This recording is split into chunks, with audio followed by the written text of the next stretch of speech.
Thank you for that. Truly appreciate the opportunity to be here. Good morning, everybody. Boy, to look at this audience and to see what both Wayne and Pat have done is simply amazing. Not only have you done it once, you've now done it 20 times. I think that deserves a hand.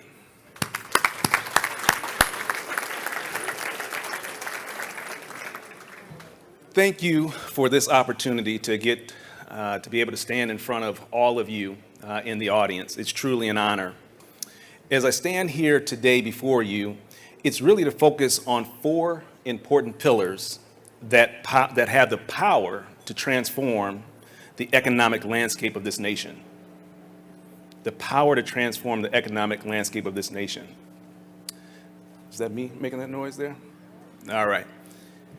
Those four things are diversity, equity, and inclusion, workforce development, supplier diversity, and economic inclusion. Each of these pillars are powerful all by themselves, but when you put those together and you move them in unison and in harmony, you have the ability to transform the economic landscape. I'm going to take a moment just to hit on each of them briefly. I don't have a lot of time. But there's no way I could do each of them justice, but hopefully just plant a couple of seeds. DEI plays a critical role in driving economic inclusion by promoting greater access to economic opportunities for all individuals, regardless of their race, their ethnicity, gender, or sexual orientation. By promoting DEI, organizations and communities create more inclusive and equitable environments where all individuals can thrive. When done right, DEI promotes fairness, equality, and a culture of inclusivity and respect. This is so critical because when individuals feel valued and supported, they are more committed to the work that they do. When DEI is done right, it fosters innovation, creativity, while building stronger communities and promoting social cohesion and connectedness. Last but not least, DEI reduces, not eliminates, but reduces discrimination bias by raising awareness of the ways in which individuals can be marginalized or excluded. All of these items collectively play a role in how we can get people of underrepresented communities to have economic inclusion. From a workforce development perspective, it plays a critical role in driving economic inclusion. It does this by offering individuals the skills, the training, and support they need to participate fully in the labor market and achieve their career goals. By investing in workforce development, we help create a more equitable economy that benefits everyone. Supplier diversity also plays a critical role in driving economic inclusion.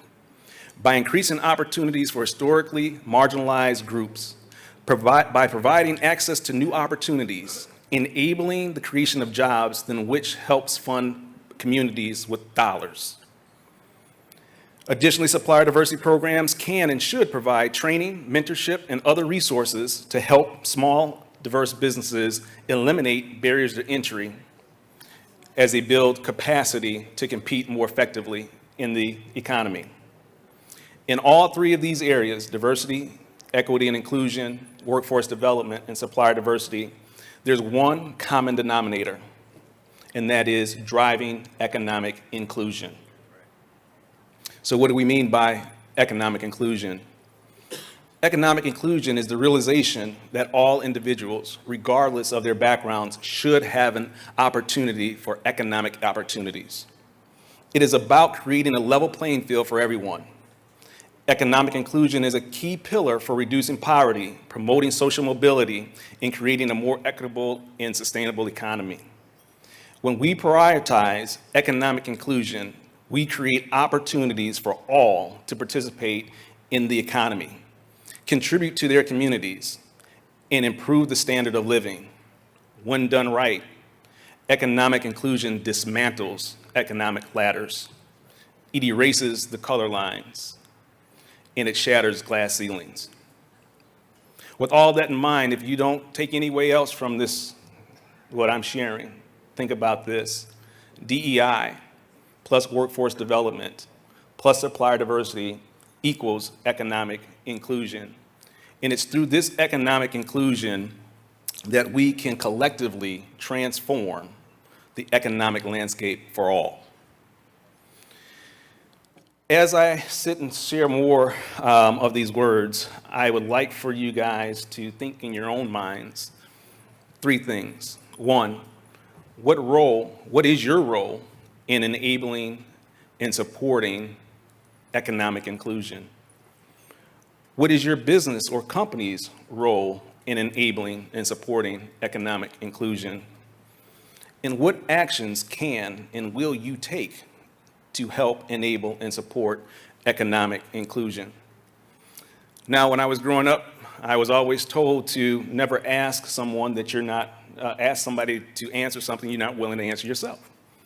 So I'll take the opportunity to answer those questions. When I think about my role in supporting and enabling economic inclusion, I think about using my voice, using my knowledge, using my position working for an amazing company called Constellation Energy to really help advance and drive economic inclusion in everything that we do. The ability to educate, transform minds and cultures to understand and appreciate the importance of economic inclusion, to be intentional, to be purposeful, and to be unapologetic in pushing the economic inclusion for the underserved, the forgotten, the lost. What is your role going to be in helping driving economic inclusion? From a company perspective, I work for a company called Constellation Energy. We are headquartered right here in Baltimore. We are the largest producer of clean energy in the nation. We generate enough clean energy and carbon-free energy to power over 15 million homes. That's approximately 10% of the energy produced in the entire United States. We see ourselves as the economic engine for Maryland's clean energy future. Constellation is not only Maryland's largest publicly traded institution, we also produce 90% of clean energy here in Maryland. Additionally, nationally, our commercial businesses serve power, gas, and clean energy products and serves over 2 million customers and businesses. 3/4 of those are the Fortune 100. We are a company that takes pride in powering change in the communities that we serve. Last year, Constellation's, our employees contributed to over 21,000 hours in the community here in Maryland and donated over $3 million to Maryland-based organizations.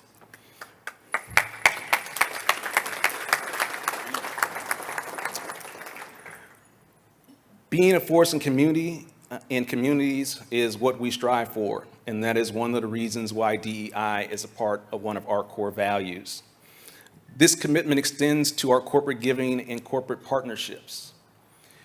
The Constellation is keenly focused on workforce development and STEM education, especially among women and minorities who are traditionally left behind. In February, Constellation signed an historic pledge alongside North American Building Trades Union to increase diversity in the building trades among populations that have not historically worked in the energy industry. We have launched a $1 million development program called Powering Change, which provides grants to 5 organizations focused on breaking down barriers to employment from underrepresented communities. We have established the Constellation Scholars Program, which funds over 100 students to attend college and universities or to work with and through nonprofits. We have been intentional about our commitment to supplier diversity. We've created a supplier diversity business advocate team, and we've increased our diverse spend by over $200 million last year with diverse companies.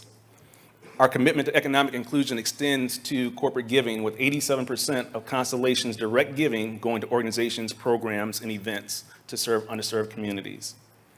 These are just a few examples of the many things that we are doing in the community. We at Constellation Energy are committed to using our resources, our expertise to make a positive impact on society and the environment. Through our efforts, we are helping to build a more sustainable, equitable, and prosperous future for everyone.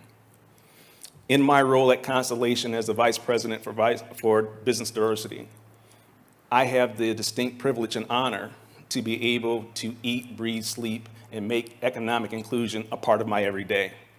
And I'm able to do that for a company who is intentional and unapologetic about empowering underserved communities and driving economic inclusion. That starts with our CEO, Joe Dominguez, and it permeates throughout the entire organization.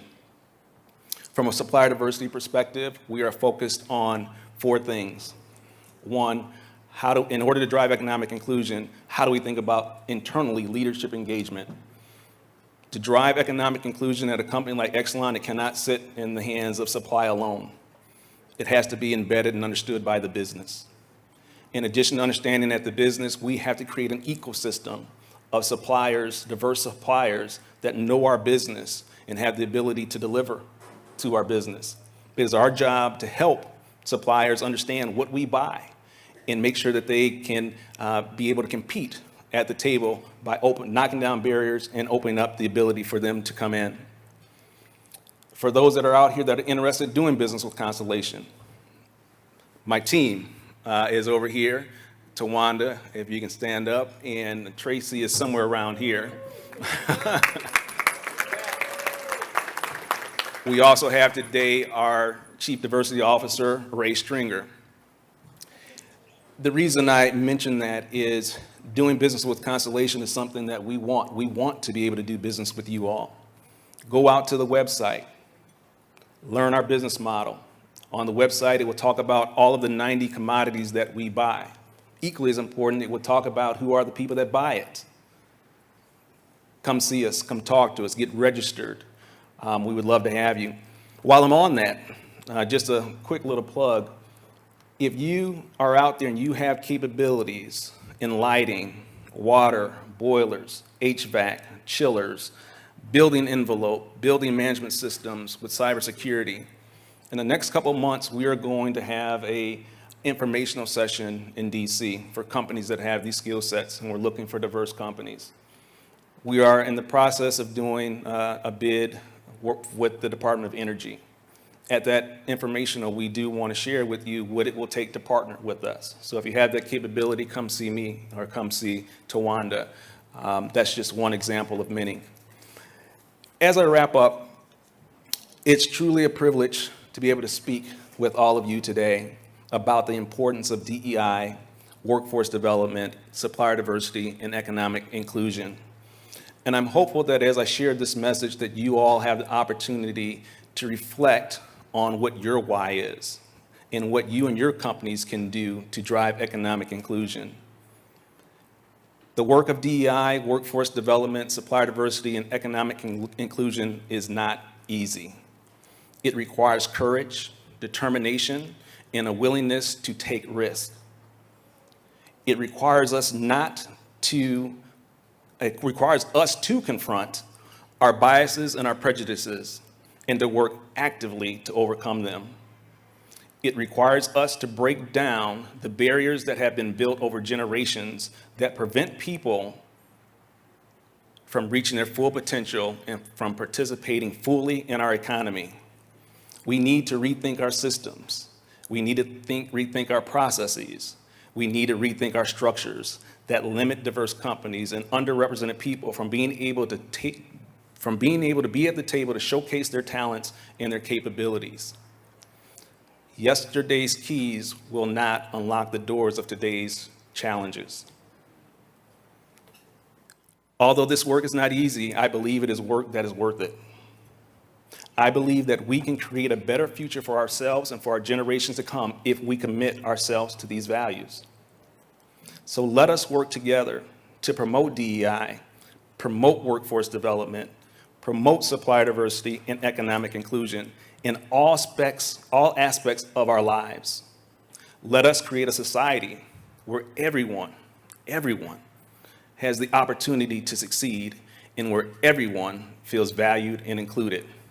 And let us collectively build a better future for all of us. Thank you.